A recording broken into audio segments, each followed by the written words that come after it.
सोचो कि आप एक दिन सुबह को उठते हो और आपके अकाउंट में अचानक से 55 करोड़ रुपए आ जाते हैं, तो आखिर आप उन पैसों का क्या करोगे? तो मैं आपको ये बताऊं कि एक आदमी था और दुकान में झाड़ू देता था और फटे कपड़े पहनता था, लेकिन उसकी नेटवर्थ 8.3 मिलियन डॉलर थी। रोनाल्ड रेड एक स्वीपर थे, दुकान में झाड़ू पोछा लगाया करते थे, लेकिन 92 ईयर्स की एज में जब उनकी डेथ हुई तो उनकी नेटवर्थ 8.3 मिलियन डॉलर थी, यानी 55 करोड़ रुपीस। और पता है मजेदार चीज क्या है? उनकी फैमिली में किसी को ये बात मालूम ही नहीं थी कि वो इतने ज्यादा अमीर हैं। ये कहानी आप में एक मिसाल है, ये गाइड बुक है उनके लिए जो ये सोचते हैं कि अमीर बनना बहुत मुश्किल है और वो जिंदगी में कभी भी अमीर नहीं बन पाएंगे। रोनाल्ड रेड की लाइफ में कुछ ऐसे फाइनेंशियल रीजन छुपे हुए हैं जिसको समझकर आप भी बहुत ज्यादा अमीर बन पाएंगे, चाहे आप 10th क्लास में हो या फिर आप जॉब कर रहे हो। ये वीडियो आपकी लाइफ चेंज कर देगी, तो एंड तक जरूर देखें। ये कहानी शुरू होती है 1940 में, जब रोमोट में रहने वाले रोनाल्ड रेड अपना डिप्लोमा कंप्लीट करने के बाद एक गैस स्टेशन पर नौकरी करना शुरू कर देते हैं। रोनाल्ड रेड ज्यादा स्किल्ड नहीं थे, इसलिए अपना खर्चा चलाने के लिए वो 34 ईयर तक उस गैस स्टेशन पर काम करते और बहुत ज्यादा मेहनत करके अपने खून पसीने की कमाई से रोनाल्ड रेड ने $12,000 का एक घर लिया, जिसके अंदर वो और उनकी फैमिली रहा करती थी। रोज सुबह को जाते हुए उनके रास्ते में लोकल मेमोरियल हॉस्पिटल पड़ता था। उसके कैफेटेरिया में बैठकर वो सुबह को कॉफी और एक पीनट बटर टोस्ट का ब्रेकफास्ट किया करते। एंड फाइनली 1979 में रोनाल्ड रेड 58 के हो चुके थे और उन्हें गैस स्टेशन से रिटायर कर दिया गया। वो अभी भी काम करना चाहते थे। उन्हें उस गैस स्टेशन के पास में ग्रोसरी स्टोर में एक छोटी सी नौकरी मिल गई और वहां पर भी उन्होंने 17 साल काम किया। आप एक स्वीपर को देखोगे तो आपके दिमाग में क्या आएगा? आप डेफिनेटली सोचोगे ये गरीब आदमी है, इसे पक्का मदद की जरूरत है, क्यों ना मैं इसकी कुछ मदद कर दूं। पर रोनाल्ड रेड के साथ ऐसा नहीं था। 92 ईयर्स की एज में जब उनकी डेथ हुई तो उनकी फैमिली को मालूम पड़ता है कि वो एक्चुअली में एक मल्टी मिलियनर थे। लेकिन अब सवाल ये आ जाता है कि स्वीपर आखिर इतना ज्यादा अमीर कैसे बन गया, और अगर ये इतना ज्यादा गरीब है तो उसकी फैमिली के पास इतना पैसा कहाँ से आ गया कि वो इतना पढ़कर अमीर बन गए। आपको इससे पहले रिच एंड वेल्थ का फर्क समझना होगा। आपको रिच कौन सा इंसान लगेगा? ऑब्वियसली जिसके पास अच्छी गाड़ी, अच्छा घर, अच्छी घड़ी, अच्छे शूज हो। इन सारी की सारी बातों को देखकर हमें लगता है कि ये बहुत ज्यादा अमीर है। एक वेल्दी इंसान के पास stocks, bonds, mutual funds, real estate and business होंगे। रिच और वेल्दी का सबसे बड़ा डिफरेंस ये होता है कि rich is always visible but wealthy is always hidden. आसान लफ्जों में अमीरी आपको आंखों से देखकर मालूम हो जाती है, लेकिन एक वेल्दी है उसके पास वेल्थ है तो वो आपको देखकर मालूम नहीं होती। Wealth is always hidden.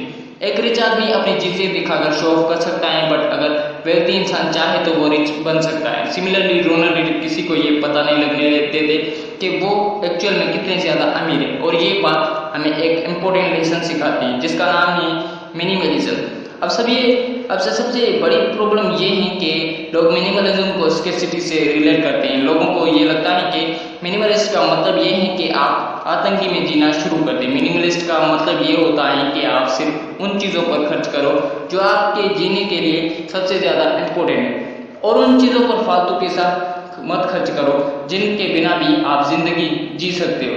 Ronald red के अमीर बनने के पीछे उनकी सिंपल लाइफस्टाइल और पावरफुल इन्वेस्टमेंट था।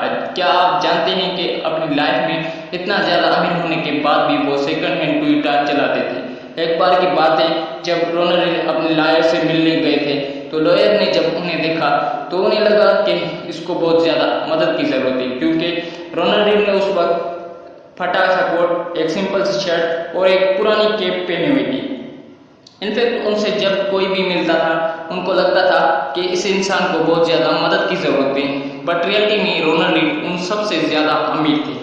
अब आप भी यही सोच रहे हो कि पैसे सेव करके कोई इतना ज़्यादा अमीर कैसे बन सकता है? आखिर इन्फ्लेशन भी तो कोई चीज़ है।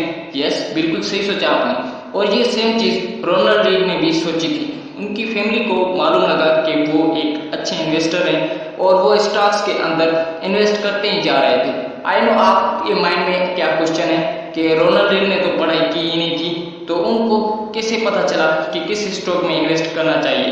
वेल, उसका आंसर भी उसी मेमोरियल हॉस्पिटल में छुपा हुआ है जहाँ पर वो सुबह को जाकर ब्रेकफास्ट करते।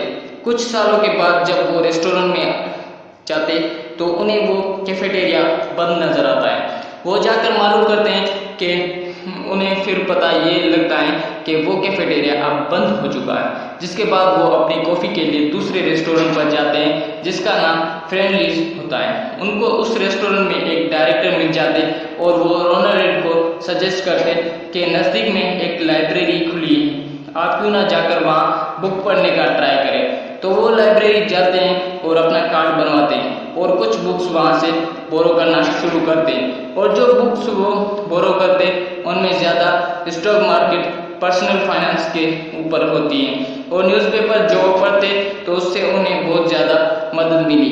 रोनाल्ड के पास जब भी फ्री टाइम होता तो वो स्टडी करके अपने इन्वेस्टमेंट प्लान करते।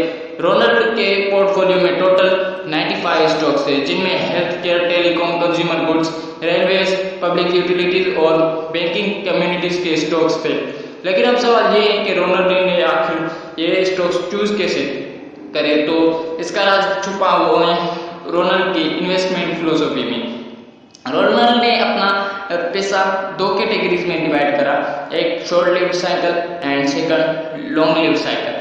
अब शॉर्ट लिव्ड साइकिल में वो कंपनीज आ जाती हैं जिनका बिजनेस फॉरएवर चेंजिंग मार्केट में होता है, जैसा कि उनकी कंपनी में थोड़े से टाइम में काफ़ी चेंजेस आती हैं, जैसे कि IT industries, infrastructure, electronics, telecom, power business. वहीं पर दूसरी तरफ लॉन्ग लाइफ साइकिल में वो कंपनीज आ जाती हैं जिनका बिजनेस चेंज थोड़ा सा होता है, सालों में थोड़ा चेंज होता है, जैसे कि health care, food industries, public utilities और टेलीकॉम भी कह सकते हो। अब गोल्डमैन क्या है इसमें? उन्होंने कम पैसा ज़्यादा कंपनी में लगाया, ना कि ज़्यादा पैसा कम कंपनी में, यानी कि उन्होंने अपना पैसा 30 कंपनी के में लगाकर उससे में से 4-5 कंपनीज की ग्रोथ देखने के बजाय अपना पैसा 95 कंपनीज में इन्वेस्ट किया। रोनाल्ड रेड ने जो भी किया वो रॉकेट साइंस नहीं थी। अगर कोई भी टाइम निकालकर स्टडी करें तो वो भी स्टॉक्स इजीली ढूंढकर इन्वेस्ट कर सकता है। पर प्रॉब्लम है कि टाइम और एनर्जी, हमारे पास ना ही इतना टाइम है और ना ही इतनी एनर्जी बचते हैं दिन खत्म होने पर कि हम बैठ कर स्टडी कर पाए। तो क्या आपने सोचा है कि आप जैसे और मेरे जैसे लोग अमीर कैसे बन पाएंगे और हमारे लिए लॉन्ग टर्म इन्वेस्टमेंट अपॉर्चुनिटी मौजूद है?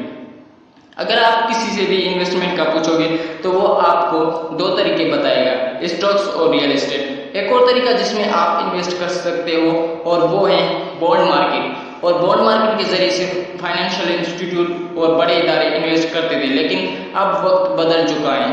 कुछ ऐसी वेबसाइट हैं जिनके जरिए आप बॉन्ड मार्केट में इन्वेस्ट कर सकते हो। रोनाल्ड रेड जहाँ कैफेटेरिया में बैठते थे वहाँ पर उन्होंने $4.8 मिलियन डोनेट किए और जिस लाइब्रेरी से पढ़े उन्हें $1.5 मिलियन डोनेट किए और अपने बच्चों के लिए $2 मिलियन छोड़ कर गए। जो पैसा उन्होंने अपनी ज़िंदगी में कमाया वो सोसाइटी को गिव एंड बैक करके चले गए। आई होप कि आपको इस वीडियो से ऐसी बातें पता लगी होंगी जो स्कूल और कॉलेज में नहीं सिखाई जाती। और अगर आपको ऐसी वीडियोस चाहिए तो चैनल को ज़रूर सब्सक्राइब कर देना एंड मिलते हैं नेक्स्ट वीडियो में एंड थैंक्स फॉर वॉचिंग।